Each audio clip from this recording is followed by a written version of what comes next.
Today's the first Sunday of Lent, that 40-day journey, or more like 46 if you're including Sundays, between Ash Wednesday and Easter Sunday. It's a time that calls us to a period of self-examination and would have us to reflect upon what it means to be a follower of Christ. And this time of year, we're reminded that that means following him on a path toward Jerusalem, a journey which we know leads to an empty tomb, thanks be to God, but first to the cross. In worship, we read from Matthew chapter 4, where Jesus spends 40 days and 40 nights in the wilderness, after which he comes face to face with the tempter.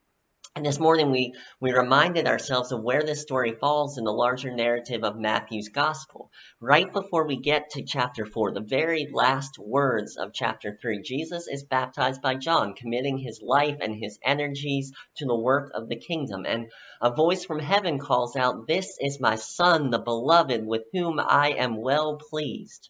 That is an incredible introduction.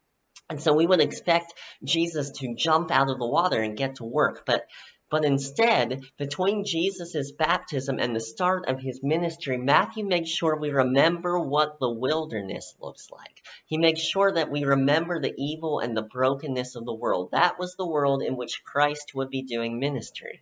And that's the world to which we're called to do ministry as well.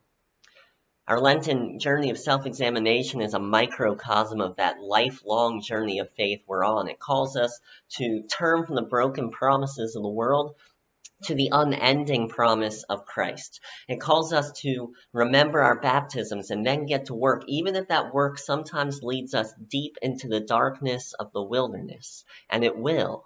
But the good news is that in those wilderness moments of our lives, we're reminded that it's nowhere that Jesus the Christ hasn't already been.